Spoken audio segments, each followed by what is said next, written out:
Bom dia, irmãos. Bom dia. Bom dia, estamos ao vivo aí. Bom dia para o pessoal que está entrando. Hoje a gente vai fazer um tempo aí devocional no Salmo 51. Então, se você quiser pegar sua Bíblia e já abrir no Salmo 51, a gente vai passar um tempo lá. Vou esperar só mais um pouquinho, a gente vai orar e vai começar. Mas caso você já queira pegar sua Bíblia aí, já ir abrindo lá no texto também. Vamos lá. Pessoal, vamos orar. Depois a gente vai começar o nosso tempo aqui. E aí a gente, como eu falei, a gente vai ter um tempo devocional no Salmo 51, tá? Então, vamos orar e aí depois a gente começa o nosso devocional aqui. Senhor Deus, muito obrigado, Pai, pelo dia que o Senhor nos deu, um dia tão bonito. Nós te agradecemos, ó Deus, pela sua bondade, pelo seu amor conosco. Nós te agradecemos, ó Deus, pela sua misericórdia, pela sua graça que nos sustentam, Deus, independente das circunstâncias. Nós te agradecemos por Cristo, que é o nosso Salvador, que foi o sacrifício perfeito, que morreu na cruz no nosso lugar, para perdoar os nossos pecados, Deus, para transformar os nossos corações. E nós clamamos, Deus, que o Senhor use o tempo de hoje para nos ajudar a entender o que o Senhor espera de nós no que se refere a arrependimento, a um coração quebrantado, contrito, um coração transformado. Que o Senhor nos dê um tempo proveitoso, que o Senhor fale aos nossos corações, que o Senhor me ajude a ser claro naquilo que eu vou falar e que nós possamos, Deus, aprender e colocar em prática esses princípios que o Senhor tem para nós aqui. Nós oramos por isso e te agradecemos no nome de Jesus, que é o nosso Salvador. Amém. Bom dia para o restante do pessoal que foi entrando aí. Muito legal estar com vocês aqui. E como eu falei, a gente vai ter um tempo hoje no Salmo 51, tá? Mas antes de entrar e ler o texto, né, eu queria só dar uma contextualizada aqui, né? Uma das dificuldades que essa quarentena tem mostrado para mim, né? Por menor que ela seja, na verdade, né? Tem sido a questão de arrumar as minhas roupas, né? Eu sou uma pessoa bem organizada, até um tanto sistemática, né? E eu sou assim desde que eu me lembro.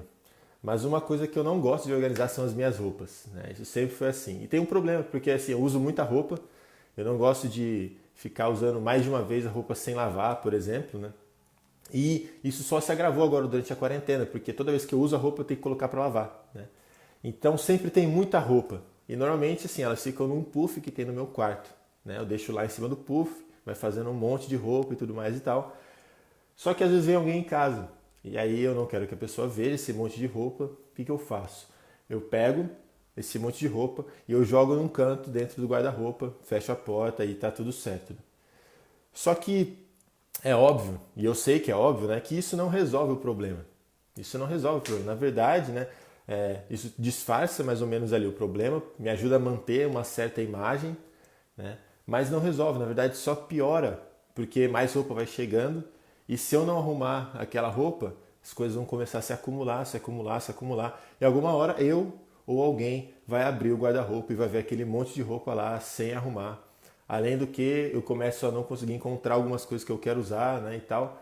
Então, fazer isso não resolve o problema. Isso só disfarça o problema para manter uma certa imagem, né? Irmãos, a gente sabe que as nossas vidas elas devem ser marcadas por arrependimento genuíno, que nós não devemos ter pendências, que as coisas devem estar organizadas com Deus. Mas o nosso coração ele luta com isso. Nós insistimos em tentar manter o nosso relacionamento com Deus com base na nossa performance. A gente insiste em tentar fazer isso, nem que para isso a gente tenha que esconder algumas coisas de Deus, né? Esconder aí entre aspas, porque a gente não esconde nada de Deus. A gente insiste em tentar fazer com que Ele goste mais de nós, tentando passar uma imagem de que nós não somos pecadores. A gente insiste em se arrepender de uma forma que a gente saia por cima na história, de uma forma que o nosso orgulho seja alimentado. E no final das contas, a gente se esforça o máximo que a gente pode para nos arrepender por fora, sem que seja necessário mudar o nosso coração e abandonar os nossos desejos. Então o problema é que isso não funciona. O problema é que a roupa ela continua bagunçada lá dentro do guarda-roupa. E o problema é que um dia o guarda-roupa vai ser aberto. E a Bíblia nos ensina muito sobre isso, né? Não sobre a roupa em si, mas sobre o problema do nosso coração, né? E os dois primeiros reis de Israel, eles mostram exatamente esses dois lados. Saul foi o cara que escolheu jogar toda a bagunça dentro do guarda-roupa, né? Quando ele foi confrontado por Samuel lá em 1 Samuel 15, ele, ao invés de se arrepender, ele pediu que Samuel o honrasse diante das autoridades. Justamente para que ele mantivesse a imagem dele, para que as pessoas continuassem gostando dele, para que ele continuasse tendo a moral que ele tinha como rei de Israel. Por outro lado, Davi, quando ele foi confrontado por Natã, lá em 2 Samuel 12, ele reconheceu o seu pecado, ele confessou o seu pecado, e a gente vê que ele se dispôs a sofrer as consequências daquilo que ele tinha feito. Então, o Salmo 51, que a gente vai ver hoje, né, ele é justamente esse registro que Davi nos deixou desse processo. É uma oração de arrependimento, um arrependimento genuíno, um arrependimento profundo, que traz algumas marcas que a gente precisa manter na nossa mente e colocar em prática. Confessar pecados, como Davi fez, não é fácil. Irmãos, não é fácil, porque fazer isso expõe o nosso coração orgulhoso. Mas é libertador. E é isso que a gente vê Davi experimentando nesse salmo, liberdade. Liberdade para servir a Deus e para ter um relacionamento com Deus. Completamente diferente da escravidão que a gente vê Saul experimentando por causa dos pecados não confessados dele. Então a gente vai ler o texto agora, Salmo 51, e a gente vai pegar 4 atitudes que demonstram esse arrependimento genuíno. Então, Salmo 51. E diz assim o texto: Tem misericórdia de mim, ó Deus, por causa do teu amor. Por causa da tua grande compaixão, apaga as manchas de minha rebeldia. Lava-me de toda a minha culpa, purifica-me do meu pecado, pois reconheço a minha rebeldia, meu pecado me persegue todo o tempo. Pequei contra ti, somente contra ti. Fiz o que é mal aos teus olhos, por isso tens razão no que dizes, e é justo teu julgamento contra mim. Pois sou pecador desde que nasci, sim, desde que minha mãe me concebeu. Tu, porém, desejas a verdade no íntimo, e no coração me mostras a sabedoria. Purifica-me de minha impureza e ficarei limpo, lava-me e ficarei mais branco que a neve. Devolve-me a alegria e a felicidade, tu me quebraste, agora permite que eu exulte outra vez. Não continues a olhar para meus pecados, remove as manchas de minha culpa. Cria em mim, ó Deus, um coração puro, renova dentro de mim um espírito firme. Não me expulses de tua presença e não retires de mim teu Santo Espírito. Restaura em mim a alegria da tua salvação e torna-me disposto a te obedecer. Então ensinarei teus caminhos aos rebeldes e eles voltarão a ti. Perdoa-me por ter derramado sangue, ó Deus da minha salvação. Então, com alegria, anunciarei tua justiça. Abre meus lábios, Senhor, para que minha boca te louve. Tu não desejas sacrifícios, do contrário eu os ofereceria. Também não queres holocaustos. O sacrifício que desejas é um espírito quebrantado. Não rejeitarás um coração humilde e arrependido. Olha com favor para Sião e ajuda-a. Reconstrói os muros de Jerusalém. Então te agradarás dos sacrifícios de justiça, dos holocaustos e das ofertas queimadas. E sobre teu altar novilhos voltarão a ser sacrificados. Então, olhando para esse salmo, para o Salmo 51, a gente vai retirar 4 atitudes aqui que demonstram um arrependimento genuíno. A gente vai falar sobre reconhecimento, confissão, disposição e transformação. Reconhecimento, confissão, disposição e transformação. Irmãos, não há arrependimento sem reconhecimento. Essa é a primeira atitude que Davi nos mostra aqui. Ele reconhece o seu pecado, ele reconhece que ele pecou contra o Senhor. A gente vê isso principalmente nos versículos 3 a 5. Ele não tenta disfarçar os seus pecados com palavras bonitas, com um vocabulário santo ou com desculpas, né? O profeta Isaías, ele fala sobre isso logo no início do seu livro, lá no capítulo 1. O povo de Israel estava tentando enganar a Deus, eles levantavam as mãos para louvar a Deus, mas Deus fala para eles que as mãos deles estavam sujas de sangue. Eles tentavam fazer algo externamente que era uma mentira internamente. Eles achavam que se o quarto parecesse arrumado, usando aqui a analogia, a ilustração que a gente estava usando no começo, Mesmo que as roupas estivessem bagunçadas dentro do guarda-roupa, tudo estava certo, mas não estava. E nós somos craques em fazer isso. Essa é a realidade e esse é o perigo, né?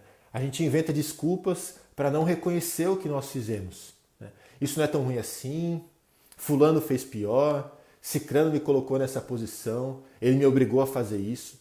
A gente inventa desculpas, às vezes a gente finge que a gente está se arrependendo com as palavras certas, mas na verdade o nosso coração continua a mesma coisa. E essa negação, ela é perigosa. Não reconhecer o nosso pecado é muito perigoso. E Davi nos mostra que realmente não há arrependimento sem reconhecimento. Agora é interessante que Davi não reconhece apenas o pecado dele. Ele reconhece também quem Deus é. A gente vê isso principalmente nos versículos 1 a 6. Ele fala sobre vários atributos de Deus. Reconhecer o nosso pecado, irmão, só nos ajuda quando nós temos um Deus compassivo, um Deus misericordioso, gracioso, amoroso e poderoso para nos transformar. Se não fosse assim, seria um peso que nós não somos capazes de carregar. Deus não está lá em cima com uma arma apontada para a nossa cabeça, pronto para atirar na primeira falha que a gente cometer. Sim, Ele é um Deus santo, um justo, é óbvio que Ele é e Ele é mesmo. Mas Ele também é um Deus amoroso, um Deus compassivo, misericordioso, que enviou o seu único Filho para morrer no nosso lugar naquela cruz e pagar o preço pelos nossos pecados. Então esses dois aspectos, eles precisam andar juntos. Nós precisamos reconhecer os nossos pecados, mas nós também precisamos reconhecer quem o Senhor é. Se a gente faz só o primeiro, se a gente só reconhece o nosso pecado, a gente vai viver uma vida... Se a gente só reconhece os nossos pecados, né, a gente vai viver uma vida amedrontada e insegura, como se Deus fosse esse cara que está apontando uma arma para a gente na primeira falha que a gente cometer.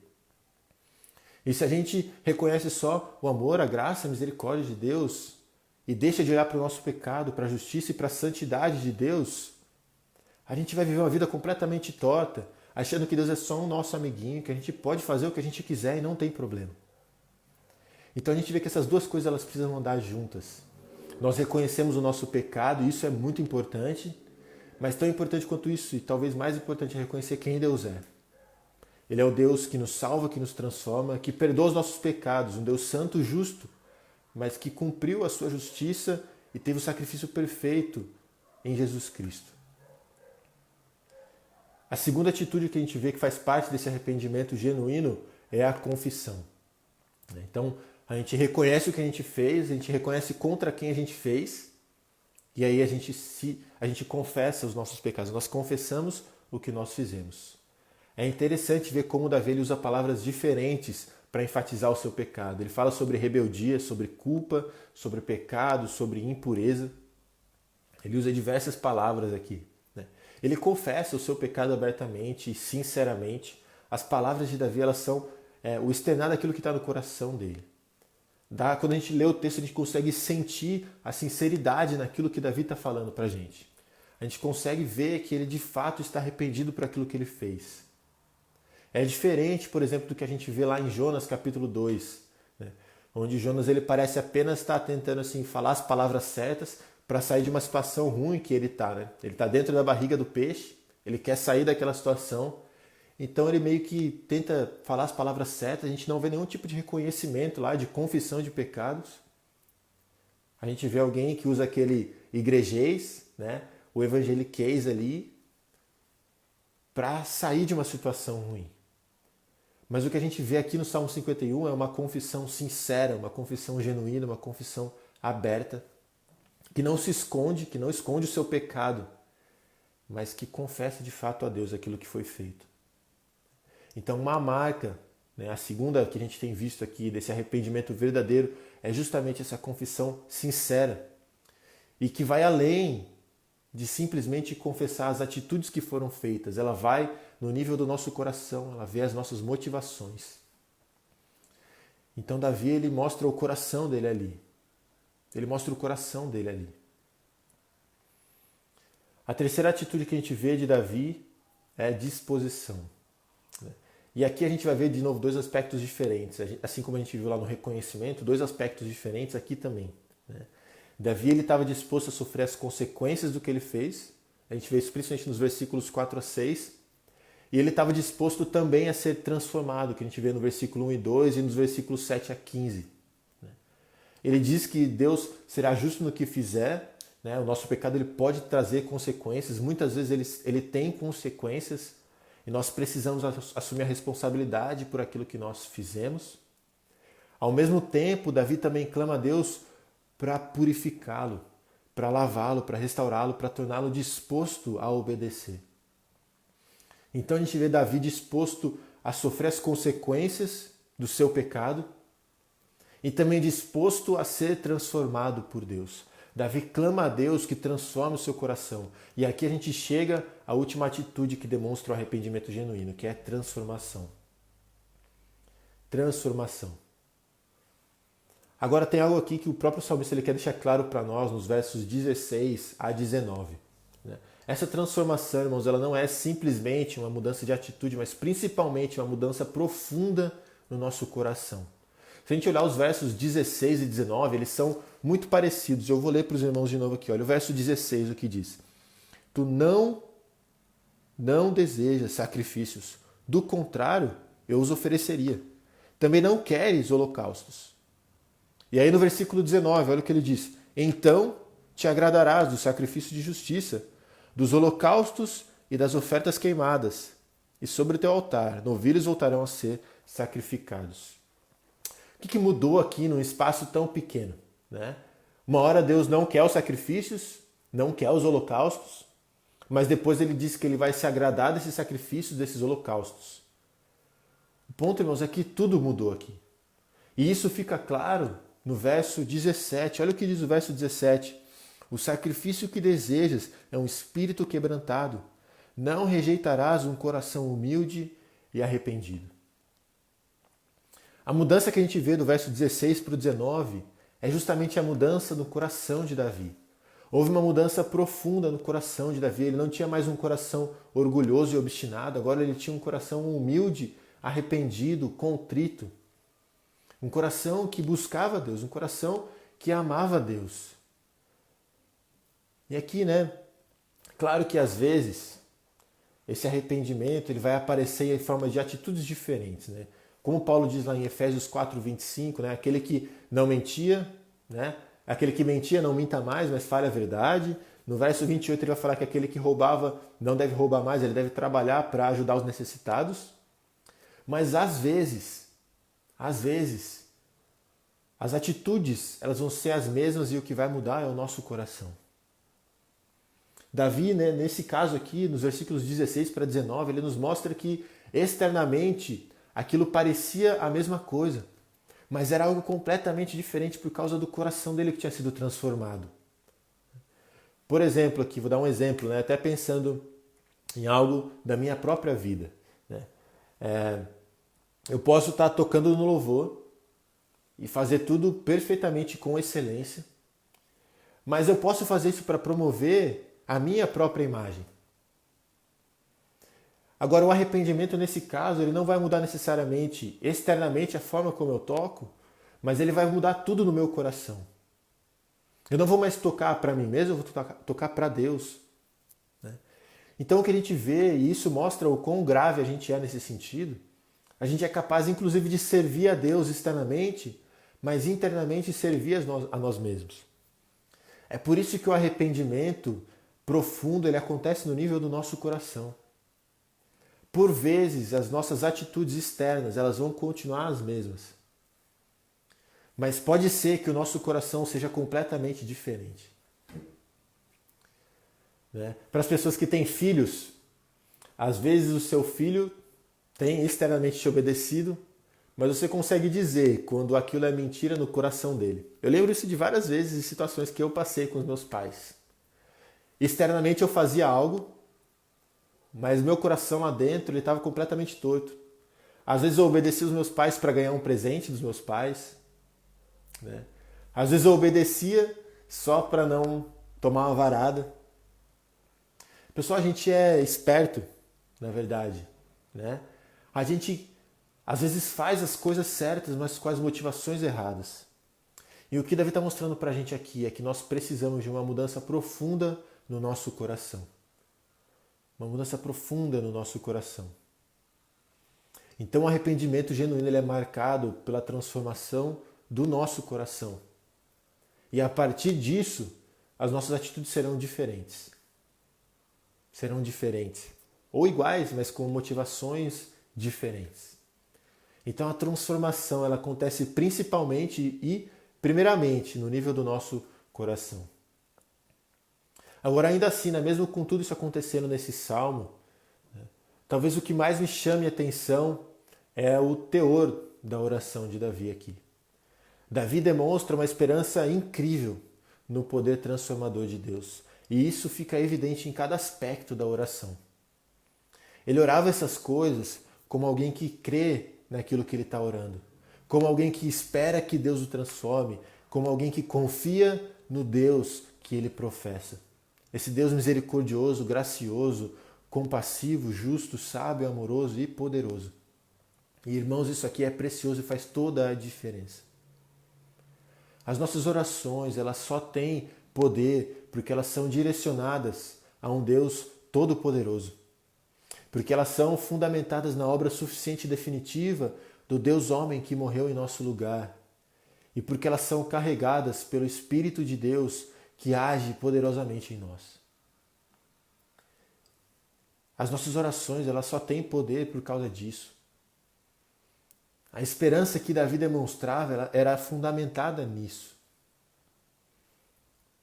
O nosso arrependimento ele só acontece por causa desse Deus que nós temos e que nós servimos. E esse Deus ele é capaz de nos transformar. E ele nos transforma quando nós nos arrependemos genuinamente. Deus nos transforma quando a gente se arrepende de forma genuína. Esse Deus todo-poderoso, esse Deus misericordioso, gracioso, compassivo, ele age nos nossos corações e ele transforma os nossos corações. A gente vê Davi experimentando isso, a gente vê tantas outras pessoas na Bíblia experimentando isso.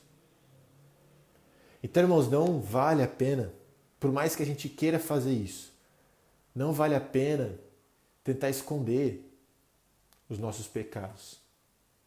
Não vale a pena pegar esse monte de coisa e jogar dentro do guarda-roupa, porque isso não vai resolver o nosso problema. Irmãos, Cristo já morreu na cruz no nosso lugar, pagou o preço pelos nossos pecados. E Ele nos oferece esperança, Ele nos oferece salvação, Ele nos oferece perdão. Então nós podemos sim reconhecer, confessar os nossos pecados, nos dispormos a sermos transformados por Deus e sermos de fato transformados pelo poder de Deus que age em nós. Para que a gente experimente esse relacionamento tão profundo que Davi experimentava com Deus, que é muito mais precioso do que qualquer imagem possa ser para nós. Uma imagem às vezes de uma pessoa perfeita, uma imagem às vezes de alguém que é super santo, mas que por dentro está todo podre, por não se arrepender e não confessar os seus pecados. Então, de fato, a vida cristã ela deve ser marcada por arrependimento genuíno. E a gente viu aqui 4 atitudes que são marcas desse arrependimento genuíno. O reconhecimento, a confissão, a disposição e a transformação. Uma transformação profunda nos nossos corações, principalmente nos nossos corações. Pai, nós te agradecemos pela tua graça, pelo teu poder, pela tua misericórdia, pelo teu amor, Pai, que nos transforma. Nós te agradecemos porque o Senhor viu, Pai, a nossa condição, o Senhor viu o nosso pecado, o Senhor vê o nosso pecado. E o Senhor, Pai, diante de tudo isso, o Senhor enviou o seu Filho para morrer na cruz e pagar o preço pelos nossos pecados. E Ele ressuscitou ao terceiro dia para nos dar a esperança e a possibilidade, Deus, de viver uma vida diferente, uma vida marcada por arrependimento. Uma vida marcada pelo reconhecimento do nosso pecado, pela confissão de pecados, pela disposição, Deus, de sermos transformados pelo Senhor e até de sofrermos as consequências por aquilo que nós fizemos, porque nós sabemos que vale muito mais a pena estar perto do Senhor e a disposição de sermos transformados, Pai, pelo Senhor. Transformados e moldados à imagem de Cristo. Pai, nós clamamos que o Senhor quebre o nosso orgulho e que o Senhor nos dê corações humildes, contritos, arrependidos. E que nós possamos, Pai, buscar ao Senhor. Que nós possamos clamar ao Senhor de forma sincera e aberta, colocando o nosso coração e o mais profundo das nossas motivações diante do Senhor, sabendo que o Senhor age em nós, Pai, poderosamente, através do Seu Espírito. E que nós possamos, dessa forma, desfrutar de um relacionamento profundo com o Senhor. Porque não existe nada melhor do que isso. Nós pedimos, Deus, pelo restante da nossa semana, do nosso dia, que seja um tempo de nos aproximarmos do Senhor, Pai. E nós oramos por isso, no precioso nome de Jesus, que é o nosso Salvador. Amém. Irmãos, é isso. Muito obrigado por todo mundo que esteve aí presente. Nós vamos ficando por aqui. E é isso. Boa semana para vocês, bom resto de dia para vocês. E nos vemos hoje à noite. Hoje à noite vou estar com o Sacha de novo, conversando um pouquinho do processo de como veio todo esse devocional, como a gente faz um pouco disso aqui. Então, fique atento. Acho que vai ser um tempo bem legal e espero que te ajude também a conseguir ter um tempo devocional mais produtivo. Acho que esse é o ponto do que a gente está tentando fazer hoje à noite. Beleza? Então, nos vemos hoje à noite e é isso aí, pessoal. Abraço.